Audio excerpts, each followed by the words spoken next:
Gentlemen, Stealth here. Yes, I'm gonna try a new intro every now and then because after a while you guys have all started to make fun of my repetitive intros. So we're gonna alternate it a bit. Let's see what kind of stuff you do like. Anyway, I'm here with Goblin, Sentinel, and Logi Lemon Larry, also known as Swiss, on the Jungle Law map, which is something that is, as far as I know, not played often. The maps that you do see very often is Ones and Harbor, Plungent Valley, stuff like Gunboat Diplomacy, straight to the point. Those seem to be more popular maps. This one is slightly more complicated, and it's a map that you want to have with multiple players, because otherwise you're going to find yourself spread out very thin, or you're going to have to focus on too many fronts. If you're unfamiliar with the map, you have Hotel over here on the right, which is a slight town. It is quite a significant position, because with this town you can deploy ATGMs and kill off anything before it gets to your town. So this is a quite strategic position. Echo, not so much. It doesn't really have a favorite town or a significant town, because ATGMs are no good here and units can sneak up on you through the forest here, as well as coming up over this rise with infantry and possibly a smokescreen, and before you know it they're going to be knocking on your door. Over towards the middle you have a pretty big town here, which is built around a crossroads. Now this crossroads itself is usually heavily fought over, and that's because from this position you have quite a dominating view over the surrounding area. So this again is an ATGM or AA position, and same goes for this side. You can start to deploy ATGMs along this road, or if you can hold this town you can do the same thing here. The problem with this town is that you cannot quite see what's around the next turn. From this block of buildings you can see this tree line, but ATGMs here will only have a range of anything that comes up the road there. At which stage it will return fire. So you're going to start to take return fire from that position. Now in this gameplay I'm using an Anzac Motorized deck, because I felt that that was the best deck for me to use in this situation. Again, your choices may vary, but this is the deck that I wanted to give a go, and I had quite some fun with it. The units that I'm going with are heavily motorized, so fast, mobile, and agile, and that's the thing that I like about this deck. Opening with some stalwarts with infantry. I'm gonna have a Stolly in here somewhere. That's these trucks with AA infantry.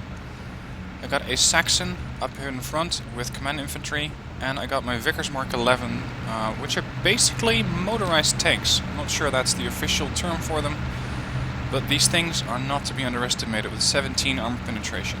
Of course they pack about 0 armor, they just have 2 in the front, so any tank can one-shot them. But they're remarkably accurate and very good at taking out transports and suppressing infantry so that my infantry can get a position. In the back here, slightly lagging behind because it's a tracked vehicle, I have a Stormer HVM, which is going to multi-role as an ATGM vehicle and AA vehicle, mostly against helicopters. And this thing survived either most of the battle or the entire battle, which is, for me anyway, quite unusual, because usually my Stormers just die slightly prematurely, let's just put it that way. Also, by the way, just that I noticed it, these things are special in the sense that they have an armor penetration value as well as an HE value. So you can deploy them against infantry if you'd want to, probably. Now I managed to deploy my Gurkhas into this town where I had expected quite a bit more resistance.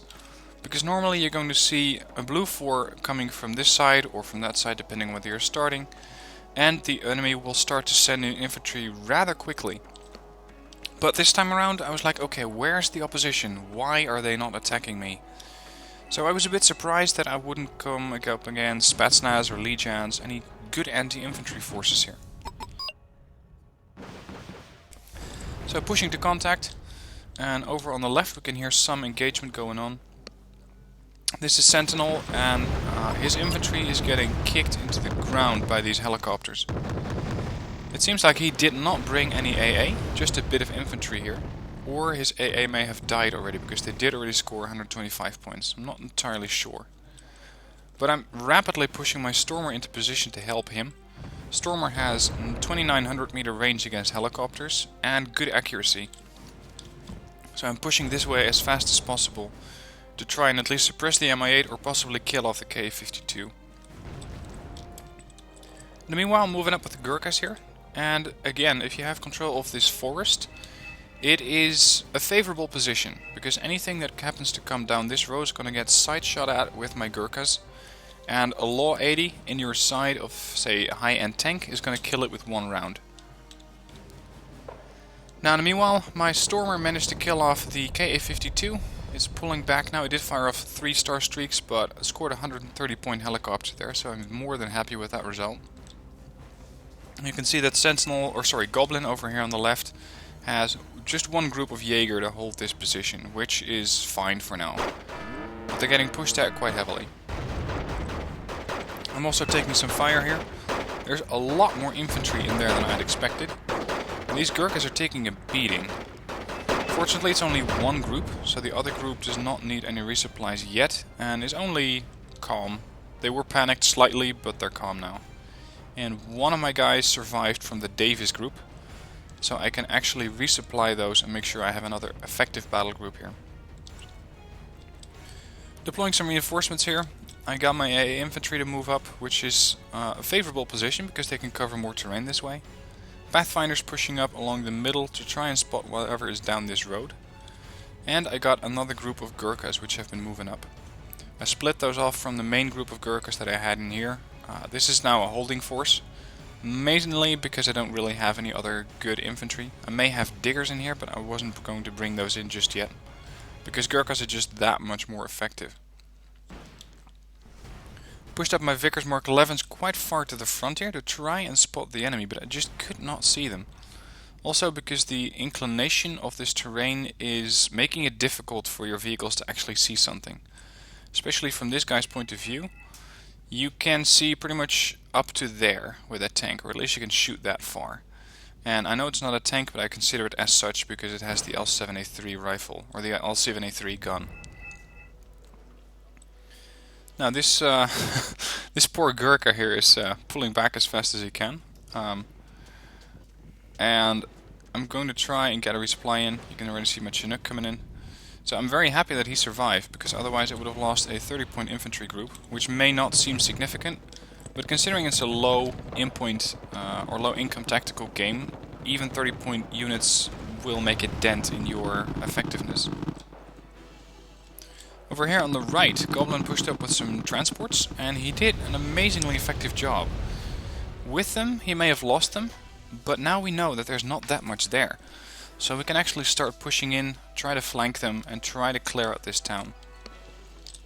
Again, pushing up with the Vickers, trying to find or get them fired at, which is now happening. And this is interesting. The Legions are trying to kill off these Vickers, and they're actually getting some damage done. But at the same time they're exposing themselves and losing guys or losing men quite rapidly. And now you can see pretty much the weak spot of the Vickers. It's armor. These things are not designed to take hits. They're designed for quick ambushing runs, and that's pretty much how I use them. Got a bit of air support here. I'm not sure whose plane that was. I don't think it was mine, otherwise I would have seen the points come up. I think it was Swiss who was doing supporting units or supporting airstrikes. A couple of those Legions ran away to this building, and again my Vickers don't have any line of sight. But as soon as those Legions open up again, I can actually finish them off. You can see just how much damage that airstrike delivered. Trying to get the Gurkhas in there, but this is where I take a lot of fire from autocannons. And these are the transports that the Legions came in. These are the WZ-551s. And you can see just that they're chewing up my infantry like nothing. So pulling back the surviving Gurkhas, I lost one group there. Pulling back my Vickers, because those things can even penetrate Vickers if they want to. And if the Vickers get close enough, of course. And I'm pulling in a Harrier with rocket pods to try and weaken these transports a bit so I can finish them off. And meanwhile, doing a bit of scouting here on the left with Pathfinders and Gurkhas. And the Gurkhas without AA are not having a good time, as they're being heavily engaged by the rocket pods mounted under those MIATs. I'm trying to get these guys into cover, but I just couldn't get them into the tree line in time. Swiss at this stage, I believe, asked for airstrike targets, so I said, yeah, I need airstrikes there, there and there, so fire away. And he is going to come in with a Fighting Falcon, which is going to deliver some 1,000 kilogram bombs, and that's exactly what you need against transports. Because there may also be infantry in there. Let's quickly switch to neutral. You can see that there's even a command vehicle there, which he managed to blow up, meaning that this zone is now neutralized, and I can start to bring in my own command unit. If you have the chance, by the way, you can bring in your command unit from Lima to Gulf if you're not challenged. Lima is a nice and secure zone in this stage, but Gulf is worth more points. You're going to get more income from that. So this is the zone that we really wanted to capture. And due to a bit of lack of coordination, we didn't actually capture Juliet. So that again put us back 2 points in income. Now I'm relatively safe here, because I know that most of those transports are either panicked, have taken heavy damage, or have been destroyed. And as soon as I can get these Gurkhas into this town, I have quite solid control over Gulf, especially with a bit of recon over on this flank and some AA there. But the town isn't quite clear yet. There's still infantry in there, and it seems that at this stage they're not yet in range of those napalm launchers, but again, without good smoke cover or any other way of stunning these troops, I'm not going to get in there easily. And that's why I'm bringing up my Bison 81mm. Just 2 mortars, and that's enough for what I need them to do right now, which is just to stun or panic or smoke this area so that my Gurkhas can move up. Meanwhile, we got Goblin again flanking this position with Rimas, and the Rimas are very, very effective against transports and vehicles with that very high armor penetration. Unfortunately, they don't do very well against napalm, so the Fuchs as well as the Rimas are trying to flank this position so that my guys can attack from the other side, and we have them now in a sort of pincer movement. Stormer took quite a lot of damage. I did manage to keep it alive here. And it is, at this stage, really my only longer range AA unit. Because the RBS-70s, while they are pretty good, they just don't have the range against helicopters or airplanes that the Stormer has. And the one thing that I didn't really have in this situation is a long-range anti-airplane unit. Which, fortunately, in this match didn't bother me too much. I didn't lose anything due to airstrikes. But had they tried, they could have easily, for example, put napalm onto this forest and forced my Gurkhas to pull back. So I'm very happy that they didn't do that, and it was a bit of a gamble, but it paid off. Now the Bisons shelled this area to stun them, and let's see what is actually still left alive there. There's nothing here, so I'm shelling empty buildings, which I suppose you could say is a bit of a lack of recon from my side. But better safe than sorry. And after I was not getting any points from these buildings, I decided to change my target and start to shell the other buildings here, which again were empty. Because all the Legions had died due to, I believe, 2 1,000 kilogram bomb airstrikes. And you can see the impact craters there. Goblin is still flanking. The group of Rimas is still alive, although against Yukyondes they are not having a very good time. And you can see that, unfortunately, due to their, or despite their heroic action, the Rimas are not going to survive. Now I'm putting up smoke. I want to push into this town, and this 551 group is making it impossible for me to do so. So I decide to blind them, push my Gurkhas into the town, and then push forward into those bushes to make sure that I can do an up-close fight and not have to suffer those autocannons too long. The scores are pretty tight, considering we've only been going for about 10 minutes at this stage. We have 1,300 points, they have 1,000, so we couldn't really afford to lose too many units. Now you can see that my Gurkhas made it across thanks to the smoke screen, otherwise they would have been heavily punished by those 551s. And the 551s are still trying to kill off the Rimas, which unfortunately they managed to do. I think this was a bit of a mismanage by me. I had selected the wrong unit and I'm pulling them back, which is absolutely not what I wanted to do. I wanted to push them forward into the 551s.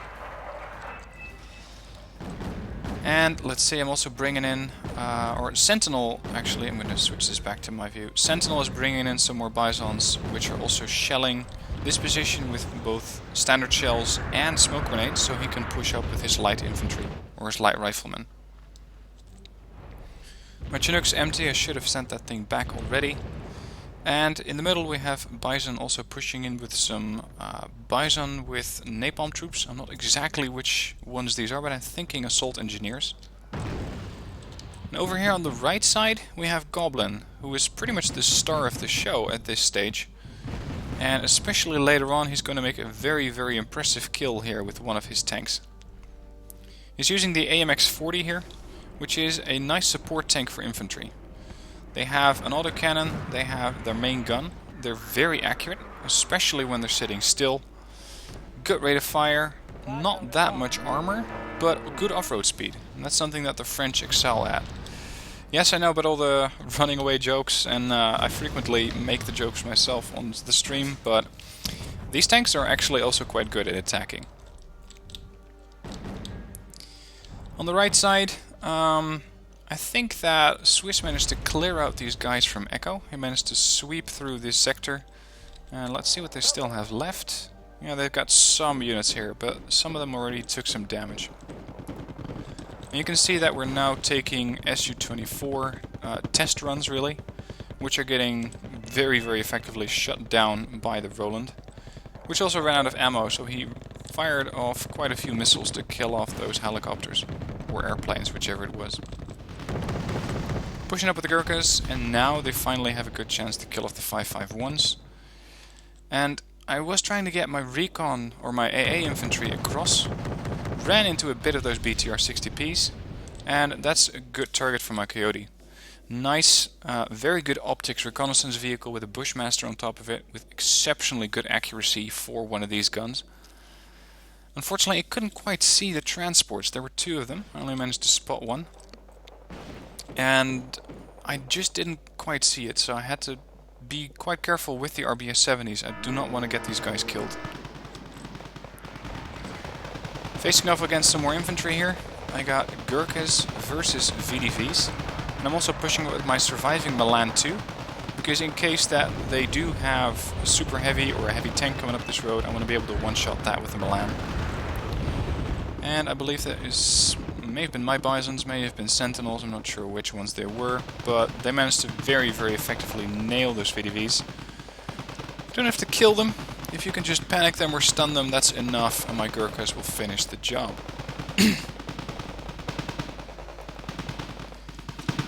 There you go, Gurkhas down, and also pushing up with the Pathfinders here, as Sentinel is moving in from the left flank. You can see that we're steadily but definitely gaining control of this zone. Bit of BMPT action here on Fallschirmjägers or the AMX-40.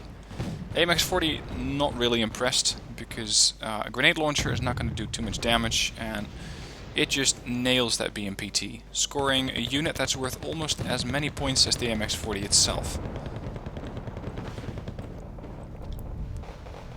And Goblin here, as you can see, is also leading very, very highly by points.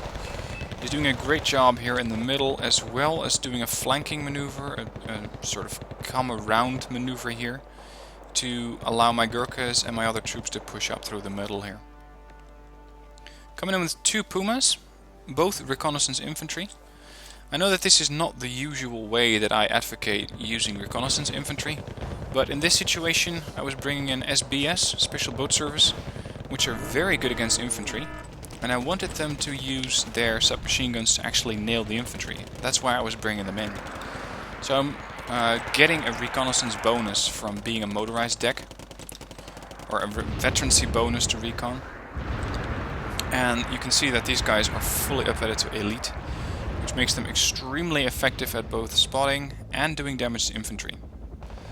Their anti-tank weapon is not great, they do have an M72 law, but it's only 13% or 30% accuracy and 13 armor penetration. But then again, for anti-tank capabilities, I got the Gurkhas with their very high accurate law 80, as well as the Milan 2, that one surviving guy who's ferrying 6 Saklos Milan F2 missiles through the jungle. So good shout out here to Mr. Asker for being alone, but carrying somehow 6 missiles along with him, trying to get some shots at tanks. And this guy is not afraid of anything, he's even going really close to this fire.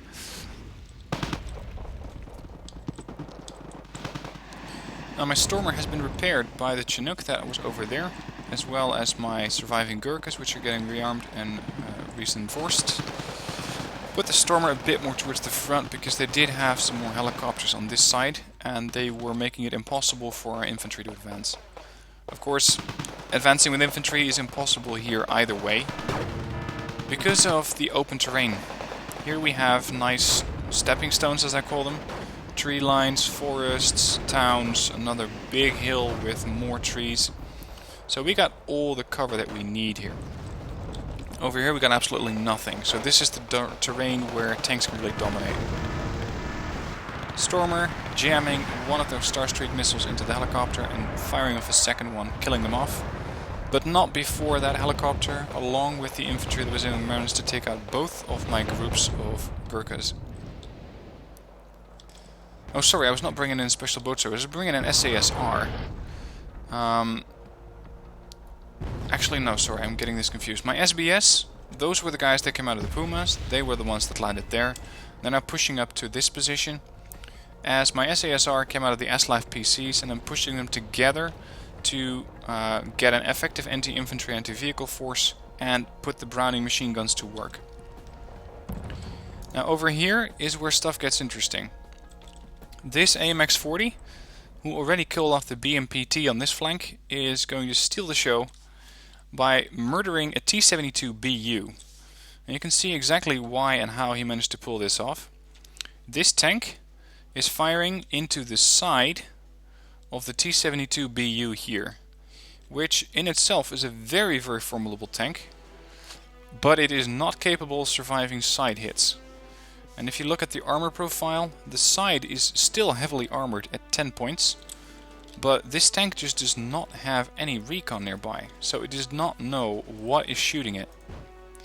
If this thing had had recon, say a recon helicopter here, it would have killed the AMX-40 before it really had a chance to damage the BU, as well as turning its front armor towards that AMX-40 as fast as possible. But right now, this thing with even 19 points of armor penetration is going to do massive damage to this tank, and you can see that happening right now. It already shot once, losing major points of health, and now it shot him even in the side or the back. Not sure which quarter it was, but I think somewhere along the back side of the tank. Which got this AMX-40, as far as I'm concerned, another medal, but it was already maximum upvoted, so it didn't really get any veterancy bonuses there. Now we're just finishing up here. For me, this wasn't really a great game, because I didn't get that many points. Goblin here's the real star. The way he operated here in the middle, managed to kill off a T-72BU there, and managed to flank around to this position, allowed me, as well as Sentinel here over on the left flank, to push up quite effectively, so that by now, Blue 4 has control of the majority of the map here. So, big shout out to Goblin78 for pretty much carrying the team and getting all the way through this forest with what I believe was a general, I think a general Eurocore deck. Missiles going up, trying to catch the Su-27. Su-27 does not care and just perfectly dodges every missile. And you can see that by now the battle is over for Red 4. We're almost at Alpha, we're approaching Delta. My SBS are really struggling to keep up with the VABs here, which again is an initiative and a push by Goblin 78. And at this stage we just needed 120 more points and Red 4 started giving up. So this is pretty much the end of the game. I'm going to push up and see what the kill-death ratios were in this game. You can see here, Goblin scored 1800 points and got a 3 times markup. Score only losing about 700 points. Myself got a 2 times markup, which is not really what I was hoping for, but I believe it is something that you are more likely to get if you're dealing with mainly infantry. Because infantry simply isn't as sturdy as a tank. And a tank, if you use it correctly, can massively do lots amounts of damage while not dying that easily with the right micromanagement. You could say the same thing for infantry, but for some infantry it is just not that easy. Especially if you're encountering legions like I did. The infantry will take massive amounts of injury, and you're going to be juggling with infantry groups to try and keep them resupplied, trying to keep them completely filled up with new guys, as well as making sure that they actually have a good morale, because a panicked group is not an effective group. So, hope you enjoyed watching this game. If you did, please hit the like button, and if you want to see more, subscribe if you haven't done so already. If you want to help me out with my channel, link to a donate button so that I can start streaming in full HD is in the description down below, as well as links to how you can get your content featured on my channel. Thanks for watching, hope you enjoyed, and I'll see you next time.